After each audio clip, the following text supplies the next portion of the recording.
Robert Hunter has the call. Thank you, Madam Speaker. My question is directed to the Deputy Premier. Can the Deputy Premier inform the House of any outcomes of our Startups program? Thank you. Call the Deputy Premier.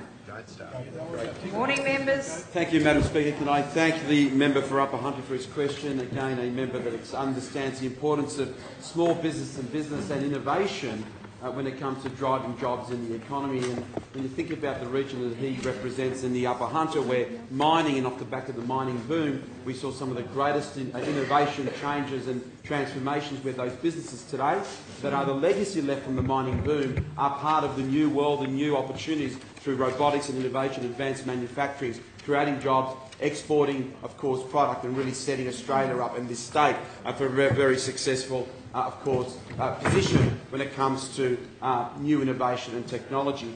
But of course, ideas start from a very small place, and the New South Wales government, through Jobs for New South Wales, has always said that we're going to support innovation in this state. And it's for those businesses that are looking to start up, those businesses that want to scale up, and of course those businesses that want to innovate. And we know in this day and age, if you're not embracing technology and innovation, there is no way you'll compete in what is a global market. But today I want to talk about our startup program. Through Jobs for New South Wales, we have the minimal viable product and the building partnership product grants, which has helped to date over 107 new startups in New South Wales. These are ideas that have come now through the early stages of becoming, of course, the new entrepreneurs and the new businesses of the future.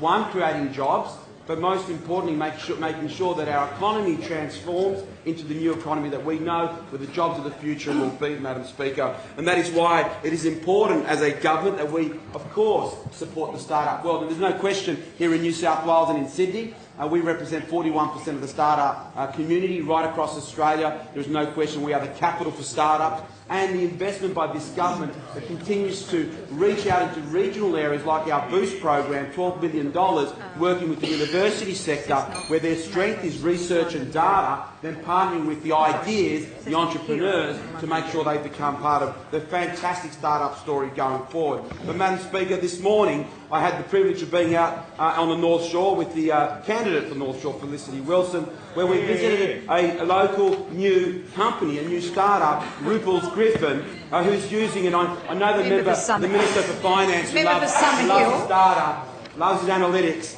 And well, you know, I should say to the Minister, you need to go visit Anna, because she will match you when it comes to data and analytics, because her business are using geospatial analytics technology to help the New South Wales Department of Education map out future needs in relation to schools, bringing all that data across government, all that information together, mapping it out and working with the government to make sure our resources in relation to our spend and our investment is matching where we're seeing growth right across the state, Madam Speaker. And it's a fantastic example of, again, of someone that is looking to technology. She has a career in this sector but went out on her own.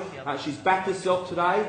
She has 4 employees and she's looking to employ another further 2. Our money when it comes to startup is only seed funding, a very small amount in real terms, but enough to make a difference. It was about $14,000. About $14,000 that we supported Anna,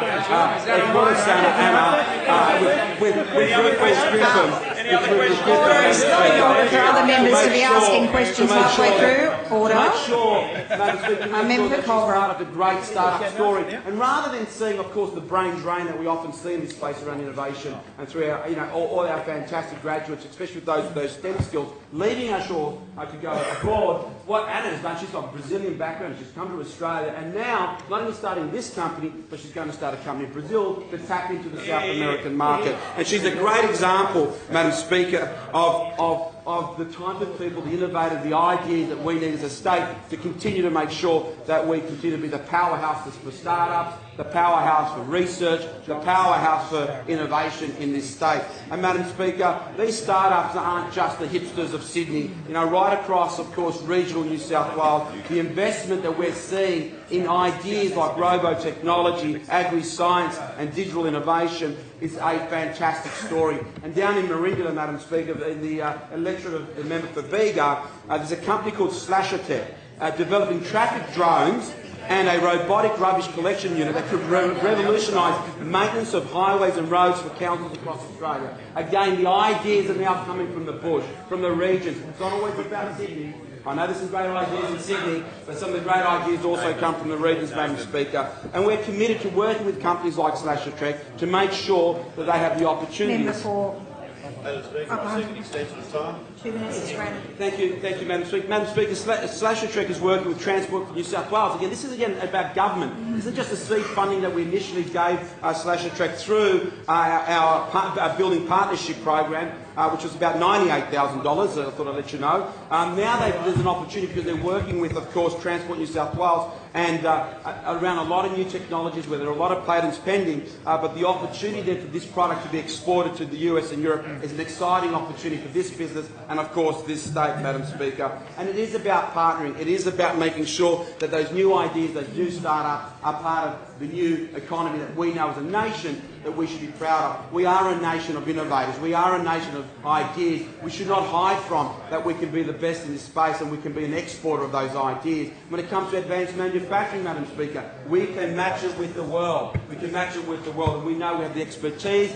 the people, and of course, through the investment in skilling up young people, setting up the workforce for the future, Madam Speaker. But, Madam Speaker, it's just as important, Jobs for New South Wales looks at the businesses that are there today. Over 700,000 small businesses in this state doing what they do every day, creating the jobs that are so important to the economy. And, Madam Speaker, I will use this opportunity to again touch on what's happened up on the Northern Rivers. We know with the clean-up now and the information that's coming back from the people we've got on the ground, from the Office of the Small Business Commissioner and the HIT team we've got on the ground, it's clear that small businesses in the Northern Rivers, in places like Lismore and Murwillumbah, are going to struggle. And we make this commitment, and we know today the federal government, along again with the Minister for Emergency Services, have been advocating for support for the individuals of those communities and those communities in general.